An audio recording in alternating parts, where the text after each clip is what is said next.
In today's Drone Talk, we're going to follow up on a segment from episode 6, where we talked with John Kopek about whether and if flying RED and other cinematic cameras is really necessary. And I just wanted to follow up with a few words because I, of course, shared the segment in a few drone Facebook groups. And, it's a huge field. There are so many different people at different stages of the game, different level, focused on different markets. So, of course, you're going to get a lot of different opinions. Some of the conversations turn into a little bit of a nonsense. That's very true. Yeah, but there were a few really good comments that I would like to cover. And I think I would start with maybe clarifying that the purpose of that segment wasn't to say that, hey, the RED is obsolete or the Alexa is obsolete, you don't have to fly this. It was more to pose a question whether the whole package deserves a look rather than just a camera. And if we're better off spending some time carefully educating clients whenever appropriate. Some clients, you're assumed just to fly whatever they want to fly. And it's usually the DP that, will decide that, hey, I want to fly this lens, and you can't really do it any other way than flying one of these packages. Right. But maybe we owe it to ourselves and owe it to our clients to ask them a lot of questions, as many questions about our project as possible, and really talk about your drone camera in terms of the whole package. So not the camera itself, but also what can the drone do with it? What advantages or disadvantages can some of the functionality or some of the features of this or that particular model have to your project, to what you're looking to do here? One example, we kind of debated there with a few guys, and I used an example. So imagine that you see a commercial, you believe that there is this motor oil that's just the best, and you take your car and you bring it to a service, to a dealer.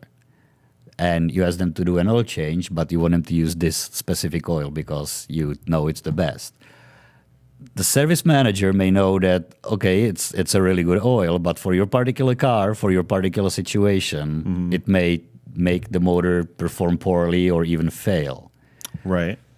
Is he better off just taking your money because you're the boss and doing what you want if you insist? Or is he better off actually, in the long term, taking time explaining why is it that he thinks that may not be the best option for your car? He's going to be better off in the long run by giving you or recommending to you what he thinks you actually need. Yeah. Absolutely. That's so it's very situation specific.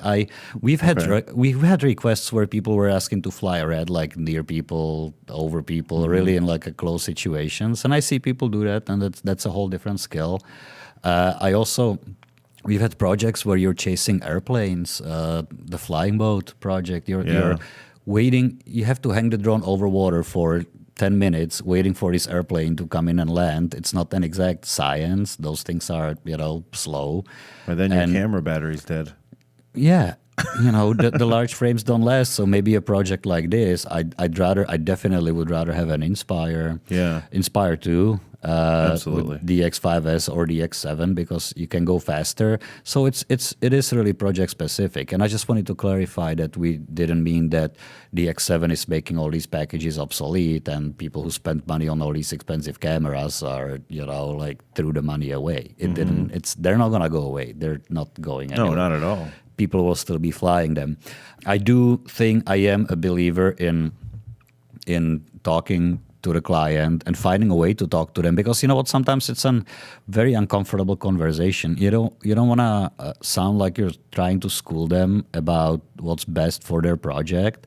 So you really have to assess when it's appropriate to do it, unless they're asking for something that's just dangerous and you can't do it. And we've had cases like that too, when they just don't understand the limitation of the technology or the risk, the inherent risk that's in it, and what ifs, what can happen, and what is the liability. And a lot of times, if you take time explaining it that way, I find that people actually will go to or will choose the equipment that you recommend as the whole package, not the camera only. As far as the parameters between the X7 and the RED or Alexa, the larger ones still win, of course. I would say X7 is more like Blackmagic 3 years ago. Yeah, I would agree. but it's a great camera. It matches really well. I haven't swung. I'll get to swing that around in about 3 weeks, 4 weeks. So we'll see. I didn't get it yet. So I'm jealous. I see a lot of good stuff shot with the X7. So I'll be glad to report back. All right, that's that for drone talk. We don't want to spend too much time talking about flying cinematic cameras. That's not what most people flies Right. here. That's not where all the fun is. It makes for cool Instagram pictures, but it's not as much fun as some of the other stuff. Well, I would agree. It's definitely more stressful. Yeah. Great. Check all this out, the dronephotographypodcast.com. You can leave us a comments or questions about this. We're looking forward to hearing from you, and we'll be right back after this.